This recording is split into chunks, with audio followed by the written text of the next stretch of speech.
Shalom saudara Bapak Ibu, senang kita bertemu kembali di Bible Study di program dari Gereja CK7. Programnya sangat memberkati kita semua. Kita akan belajar kali ini bilangan pasal yang ke-9, tiang awan, di mana kita akan belajar kepemimpinan Tuhan kepada bangsa Israel, yaitu kepada kita juga, saudara. Nah, karena itu mari kita luapkan hati dengan syukur, ya, bahwa Tuhan selalu never leave us leaderless. Mari kita sembah Tuhan, mari kita puji Tuhan, mari kita siapkan hati kita di hadapan Tuhan.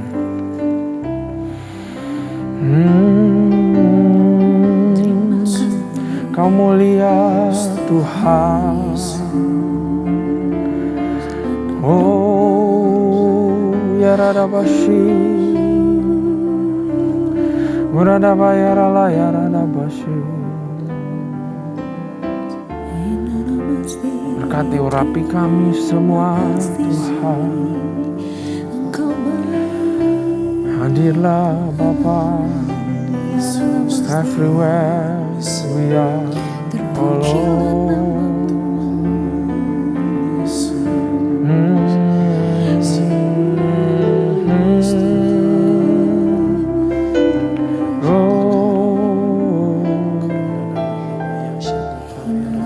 Thank you, Jesus. Mulia, mulia bagi anak domba. Mulia, mulia bagi anak domba,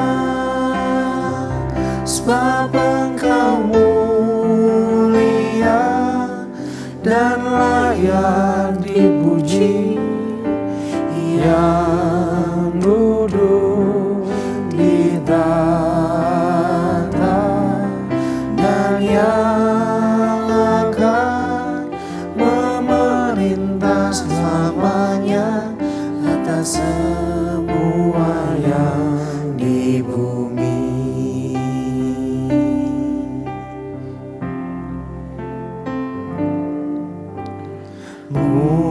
Mulia, mulia bagi anak domba.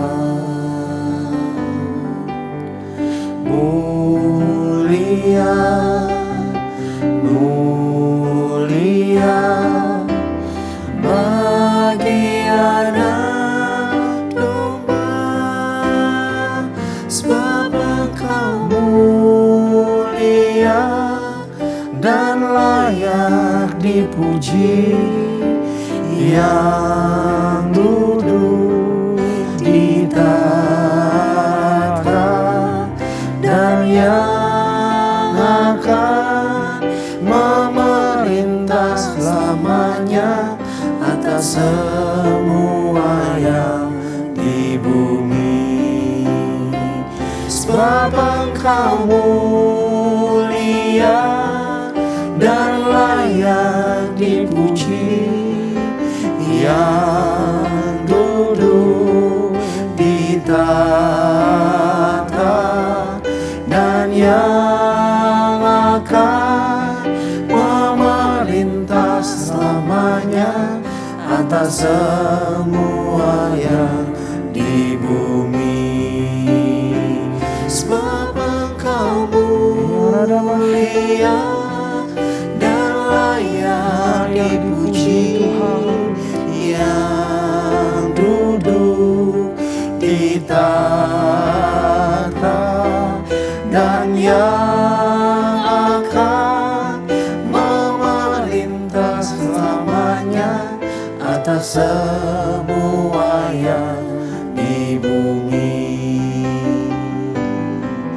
atas semua yang di bumi, atas semua yang di bumi.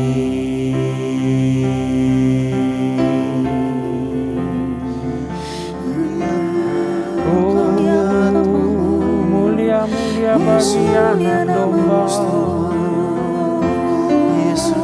Dipuji di surga, puji di bumi, Jesus.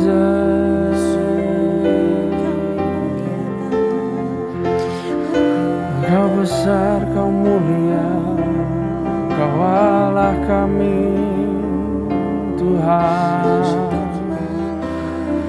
Ya rada basi kita bayar Allah, ya rada basi. Urada basi kita bayar rada basi. Oh, haleluya, haleluya. Karena Kau besar, pertolonganmu gak pernah dalam. Kau andalan kami, batu karang kami. You are my refuge, menara perlindungan Tuhan. Thank you, Jesus. Engkaulah kekuatanku, Engkaulah kemuliaanku, Engkaulah segalanya. Yes. Engkau permata yang indah, takkan pernah ku lepaskan. Engkaulah segalanya.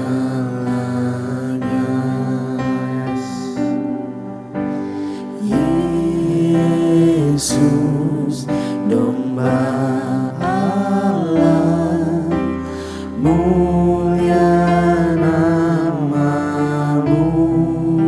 Amin. Yesus, domba Allah, mulia namamu.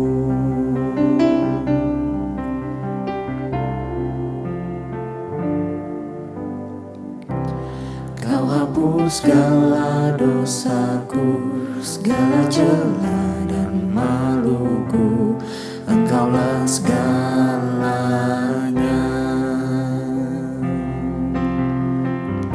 Saat jatuh Kau angkatku, saat haus Kau pulihku. Engkaulah segalanya. Amin Tuhan. Yesus, domba Allah, mulia namamu.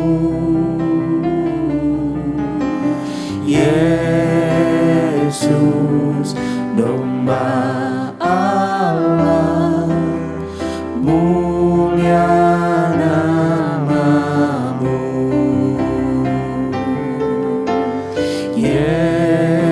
Yesus, domba Allah, mulia namamu. Yesus, domba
Mulia nama Engkau lah Yesus, Tuhan kita yang terutama, yang utama dalam kehidupan kita. Kalau kami sebentar akan baca tentang tiang awan dan tiang api, bagaimana Kau memimpin bangsa Israel, sebenarnya kami sedang melihat Yesus, di mana Dia katakan Dia adalah Immanuel, Dia beserta kita sepanjang masa, di dalam segala kesulitan, di dalam segala lembah kelam, apapun yang kita hadapi, senang susah, tiang awan, tiang api gak pernah hilang. Karena Dia adalah Yesus itu sendiri, yang membawa kita, yang memimpin kita.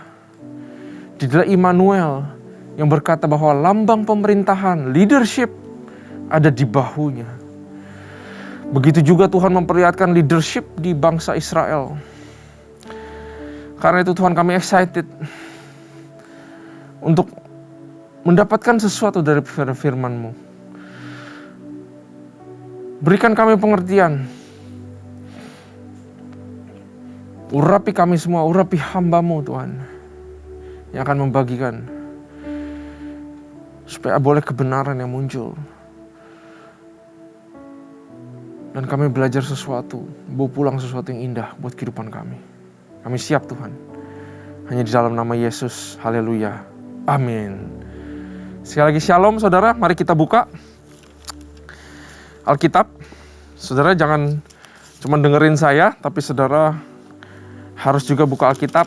Dan bahkan saya encourage saudara untuk saudara punya catatan sendiri. Jangan saudara belajar dari catatan saya atau para pengajar yang lain saudara. Tapi baca ulang firman Tuhan. Catat sendiri apa yang Roh Kudus ngomong kepada saudara. Karena itu setiap kali baca firman, saya encourage untuk saudara berdoa biar Roh Kudus menerangi, berikan kami pencerahan. Jauhkan hati kita dari segala konflik. Bertobat dulu di hadapan Tuhan. Supaya hati ini menjadi hati yang bersih kembali untuk menerima sesuatu yang baik daripada Tuhan. Dan selalu punya mental yang tidak bilang bahwa ini membosankan, ini boring. Kalau kita mentalnya udah begitu, tentu aja kita akan baca hanya lewat aja dan gak akan dapatkan sesuatu. Tapi waktu baca itu seperti kayak excited. Baca ayat 1, wah Tuhan ngomong apa ya? Aduh saya belum ngerti. Ayat 2 nih, ayat 2, Tuhan ngomong apa? Seperti itu saudara, kalau kita baca firman Tuhan. Amin. Nah, siap kita baca Bilangan pasal yang ke-9. Kita akan baca dulu saudara sampai habis, lalu kita akan belajar ketetapan-ketetapan mengenai perayaan Paskah. Paskah ini akhirnya dilakukan, anniversary yang kedua dari Paskah saudara. Yang pertama sudah dilakukan di bangsa Mesir, Passover sudah terjadi, dan ini dilakukan temurun-temurun. Pasal 9, Tuhan berfirman kepada Musa di padang gurun Sinai pada bulan yang pertama tahun yang kedua sesudah mereka keluar dari tanah Mesir. Orang Israel harus merayakan Paskah atau Passover. God is passing over kemah-kemah yang ada darah domba. Dia selamatkan. Ya. Tuhan passing untuk judgment kepada orang-orang yang bukan menjadi miliknya, tapi orang-orang yang menjadi miliknya Kristus. Ditebus dan diselamatkan. Saudara udah bisa lihat ya bahwa Passover itu melambangkan Yesus yang menebus kita semua. Ayat kedua, orang Israel harus merayakan Paskah pada waktunya. Pada hari yang ke-14 bulan ini, pada waktu senja haruslah kamu merayakannya pada waktu yang ditetapkan. Menurut segala ketetapan dan peraturannya lah, haruslah kamu merayakannya. Lalu Musa menyuruh orang Israel merayakan Paskah. Maka mereka merayakan Paskah pada bulan yang pertama, pada hari yang ke-14. Ini di tahun kedua ya saudara. Pada waktu senja di padang gurun Sinai. Tepat seperti diperintahkan Tuhan kepada Musa. Demikianlah dilakukan orang Israel. Tetapi ada beberapa orang yang najis oleh karena mayat, sehingga tidak dapat merayakan Paskah pada hari itu. Mereka datang menghadap Musa dan Harun pada hari itu juga, lalu berkata kepadanya, sungguh pun kami najis oleh karena mayat. Dengan dasar apakah kami dicegah mempersembahkan persembahan bagi Tuhan di tengah-tengah orang Israel pada waktu yang ditetapkan? Jadi bilang, kami najis karena kami bersentuhan dengan mayat, saudara.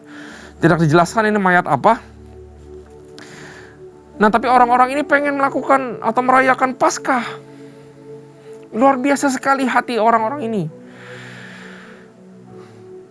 Mereka coba cari kemurahan Tuhan. Mereka coba cari jalan lain. Gimana caranya saya bisa merayakan Paskah? Mengingat keluarnya kami dari bangsa Mesir. Gimana Tuhan menunjukkan kuasanya.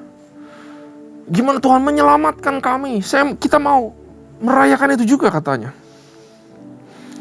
Lalu jawab Musa kepada mereka, tunggulah dahulu, aku hendak mendengar apa yang diperintahkan Tuhan mengenai kamu. Saudara, Musa,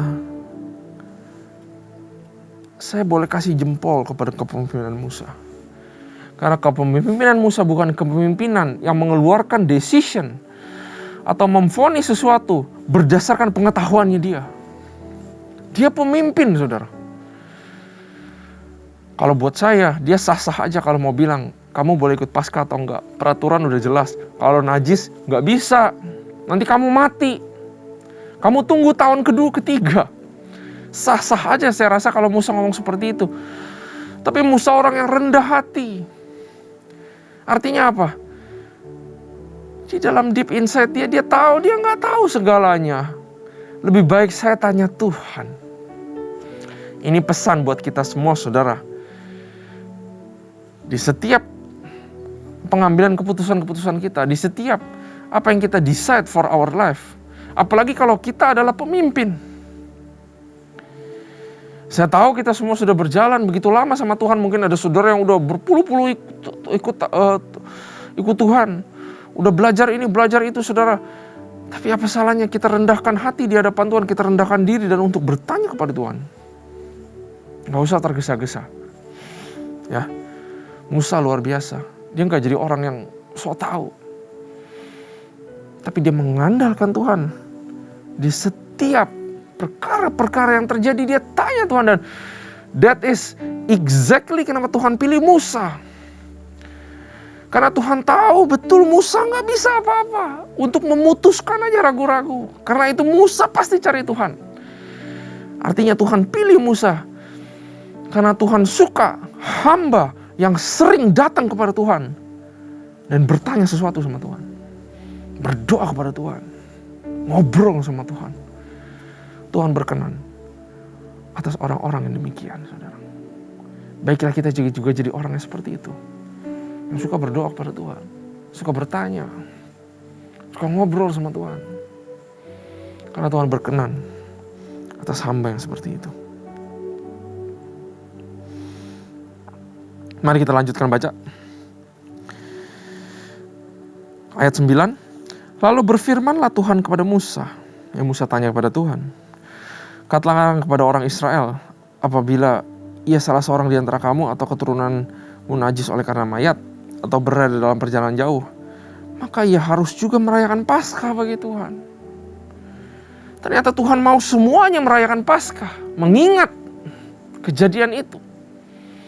Pesan tersiratnya adalah semua Tuhan mau kita mengingat bagaimana Yesus menebus kita semua. Gak boleh lupa. Ayat 11. Pada bulan yang kedua, pada hari yang ke-14, jadi 1 bulan sebelumnya, pada waktu senja haruslah orang-orang itu merayakannya.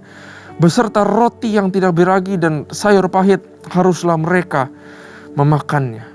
Gara-gara orang ini, saudara, udah tahu mau Passover, harus akhirnya satu kemah semua, nunggu 1 bulan supaya orang ini ikut merayakan Paskah dan semuanya lengkap. Harus sabar. Di lain sisi Tuhan mengajarkan bangsa Israel yang lain. Mesti nunggu lagi sebulan. Tuhan sedang mengajarkan kesabaran. Supaya dia juga bisa mengingat Paskah itu, saudara. Tuhan sedang mengajarkan yang namanya kesabaran. Ayat 12, janganlah mereka meninggalkan sebagian daripadanya sampai pagi, dan 1 pulang pun tidak boleh dipatahkan mereka. Menurut segala ketetapan Paskah haruslah mereka merayakannya. Sebaliknya orang yang tidak najis dan tidak dalam perjalanan tetapi lalai merayakan Paskah, orang itu harus dilenyapkan dari antara orang-orang bangsanya, sebab ia tidak mempersembahkan persembahan kepada Tuhan pada waktunya.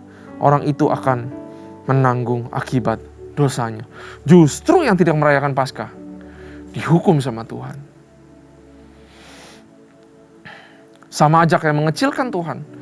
Sama aja kayak mengecilkan Yesus yang akan datang. Gak hormat. Maka firman Tuhan jelas sekali. Betapa Tuhan mempermuliakan hari raya Paskah. Kematian itu. The Passover. Yang juga akan menjadi sejarah yang sudah kita rayakan selama bertahun-tahun, saudara. It's an important thing. Ayat 14, apabila seorang asing yang telah menetap kepadamu hendak merayakan Paskah bagi Tuhan, maka haruslah ia merayakannya menurut segala ketetapan dan peraturan Paskah. Satu ketetapan harus berlaku bagi kamu, baik bagi orang asing maupun bagi orang Israel asli. Ternyata orang asing juga boleh merayakan Paskah, saudara. Suatu picture of what will be coming. Yaitu gak cuma orang-orang Israel, orang-orang pilihan Tuhan doang, orang-orang ras tertentu, tapi semua akan merayakan Paskah, sebuah nubuatan yang luar biasa yang sudah tertulis beribu-ribu tahun yang lalu. Bahwa akan ada kedatangan Mesias yang bukan hanya untuk orang Israel, bukan untuk orangnya sendiri, tapi untuk semuanya. Yesus menempelkan atau mengoleskan darahnya, darah anak domba kepada kita semua yang percaya Dia juru selamat sehingga kita tidak binasa. Luar biasa, saudara. Nah, mari kita lanjut baca ayat yang ke-15. Nah, akhirnya setelah bulan kedua, akhirnya saatnya untuk berangkat bangsa Israel. Ini mereka lagi di gunung, di padang gurun, di daerah Gunung Sinai, habis dikasih perintah Tuhan, di-establish semua peraturan, dan sekarang saatnya berangkat. Nah, tiang awan memimpin perjalanan Israel. Ayat 15, pada hari didirikan kemah suci, maka awan itu menutupi kemah suci, kemah hukum Allah, dan pada waktu malam sampai pagi awan itu ada di atas kemah suci, kelihatan seperti api. Demikianlah selalu terjadi, awan itu menutupi kemah, dan pada waktu malam kelihatan seperti api. Dan setiap kali awan itu naik dari atas kemah, maka orang Israel pun berangkat. Dan di tempat awan itu diam, di sanalah orang Israel berkemah. Awannya kemana, pokoknya orang Israel ikut, saudara.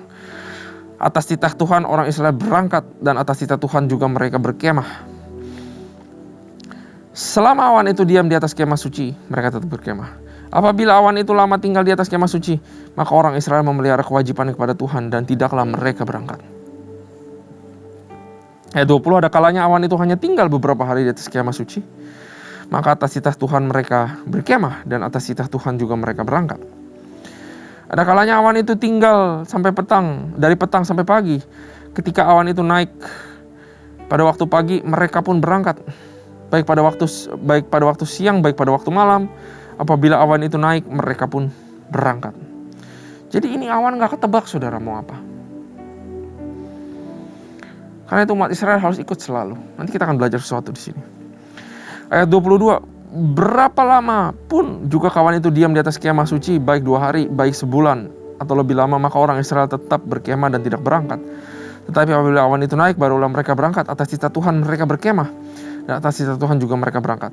Mereka memelihara kewajibannya kepada Tuhan menurut titah Tuhan dengan perantaraan Musa. Nah, saudara, kita tahu Tuhan memberikan tiang awan dan tiang api. Tiang awan itu adalah siang-siang, dan tiang api itu malam-malam, adalah bentuk daripada penyertaan daripada Tuhan. Leadership of God ditunjukkan di sini. Tuhan sedang mengajarkan leadership of God, bahwa Dia gak pernah yang namanya meninggalkan umat Israel, saudara. Nah, saudara, kalau kita tadi mundur sedikit, ada orang yang najis pegang mayat, dan akhirnya Tuhan mau mereka merayakan Paskah, dan Tuhan menunjukkan belas kasihannya kepada orang ini, sehingga orang ini bisa merayakan Paskah di bulan depan pada tanggal yang ke-14 juga, saudara. Di sini Tuhan sedang memperlihatkan bahwa Tuhan adalah seorang yang punya compassion di dalam hatinya. Tuhan orang yang bisa bersimpati. Kita nggak tahu kenapa orang itu bisa bersentuhan dengan mayat. Bisa jadi saudaranya yang meninggal, atau orang terdekatnya dan mau nggak mau harus bantu, nggak bisa enggak. Bisa juga hal-hal lain yang kita nggak tahu. Kenapa gara-gara orang ini bangsa Israel jadi mundur 1 bulan. Mungkin karena kita suka melihat apa yang di luar tanpa kita tahu apa yang terjadi sebenarnya. Bukankah itu kita sifat manusia? Tapi Tuhan Maha tahu. Kita nggak tahu apa yang terjadi. Tapi yang kita tahu adalah Tuhan mengerti kenapa orang ini najis. Dan najis itu bukan artinya dia berdosa, dia bersalah, dia dihukum, enggak. Najis itu hanya tanda di mana dia harus dibersihkan. Hanya sebuah status. Tuhan menunjukkan compassion kepada orang ini, belas kasihannya, simpatinya kepada orang ini, saudara. Dia enggak judge orang ini. Tapi dia menunjukkan compassion. Kita belajar apa, saudara? Apakah kita juga punya compassion yang sama? Seperti Tuhan punya compassion kepada orang-orang. Seperti Tuhan punya belas kasihan. Tuhan pedulikan orang. Tuhan memikirkan orang. Apakah kita juga seperti itu, saudara? Ataukah justru kita memanfaatkan belas kasihan daripada Tuhan? Kita masih hidup di dalam dosa. Saya tahu Tuhan murah hati. Nanti saya tinggal datang aja minta ampun. Jangan sampai kita memanfaatkan hal-hal yang gak benar. Memanfaatkan belas kasihan Tuhan karena Tuhan tidak bisa dipermainkan, saudara. Nah, apakah saudara masih punya belas kasihan kepada orang-orang di sekitar?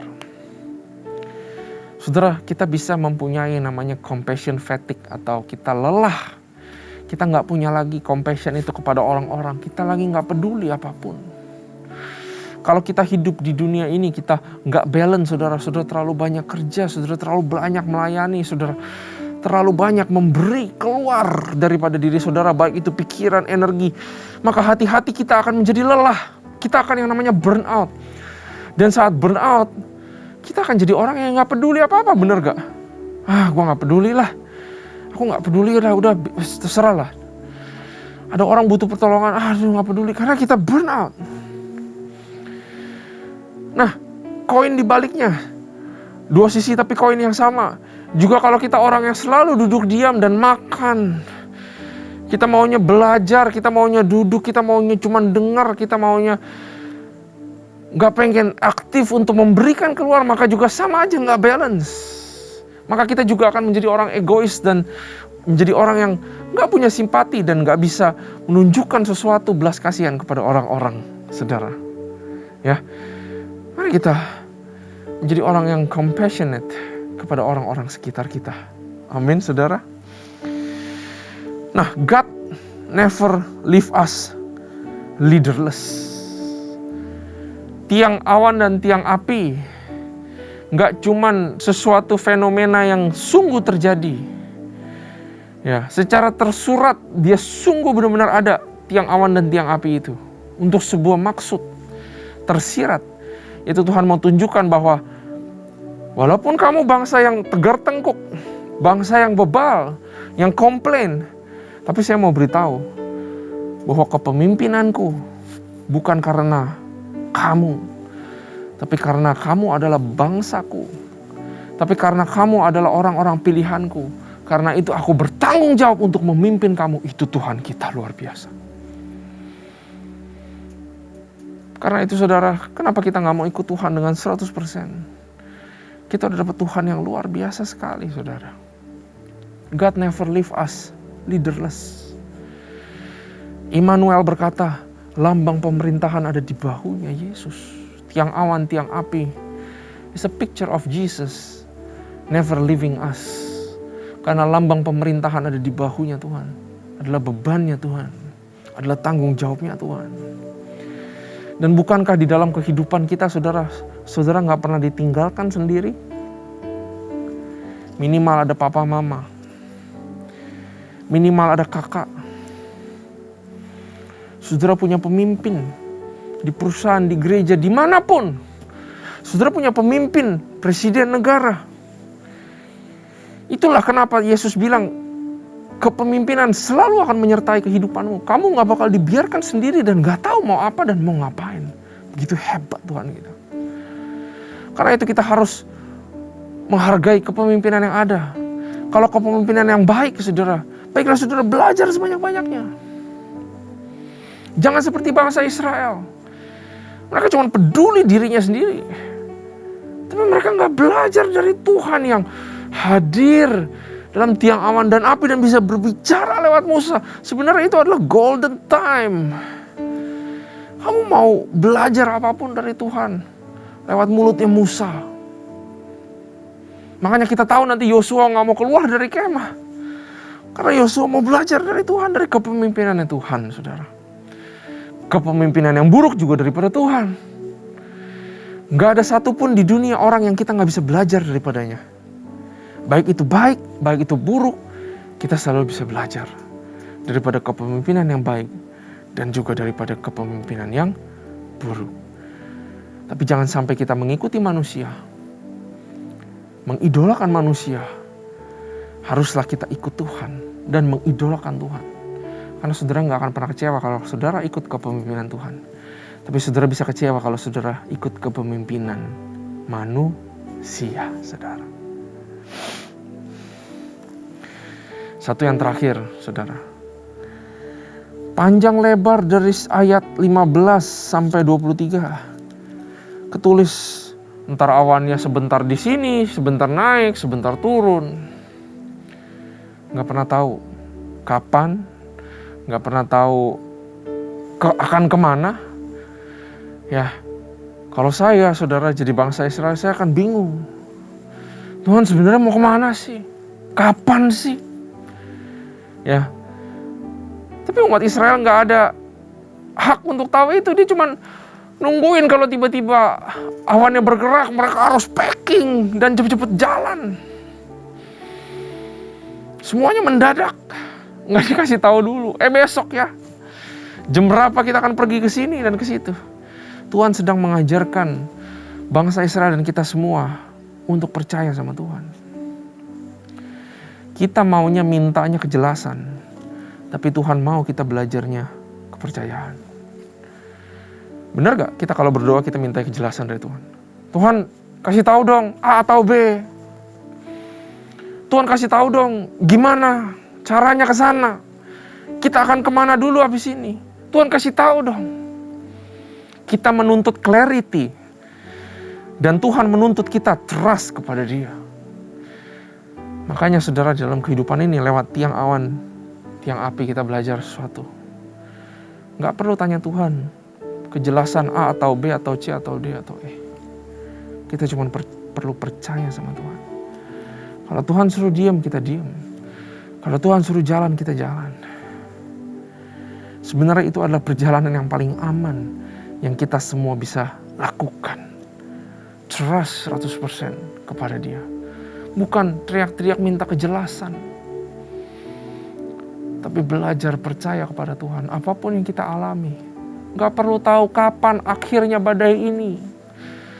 Gak perlu tahu kapan akhir penderitaan ini. Yang saya perlu tahu, kalau dulu ada tiang awan dan api artinya kepemimpinan, maka sekarang juga ada kepemimpinan Tuhan di dalam kehidupan kita. Dan kita bisa tenang. Mari kita berdoa, saudara. Bapa, kami belajar bahwa Kau senantiasa memimpin kami. Di dalam suka, di dalam duka, di dalam segala sesuatu, di dalam segala situasi. Kami tahu ada Engkau yang selalu memimpin dan mengarahkan langkah kaki kami. Karena itu kami percaya juga Tuhan bahwa apapun yang kami ambil, apapun jalanan yang kami tempuh, kami mau belajar untuk tunggu Tuhan. Dan kami percaya Tuhan bahwa segala jalanan kami tidak salah. Karena kami menunggu Engkau yang bergerak terlebih dahulu. Ajari kami untuk percaya kepada Engkau. Bukan untuk minta kejelasan. Tapi ajari kami untuk percaya. Kami percaya pasti nanti ada waktunya Tuhan akan membuat kami mengerti kenapa semua ini terjadi dalam kehidupan kami. Kau Allah yang baik, Kau Allah yang luar biasa Tuhan. Kami belajar sesuatu. Thank you Jesus. Hanya di dalam nama Tuhan Yesus. Haleluya. Amin. Tuhan Yesus memberkati.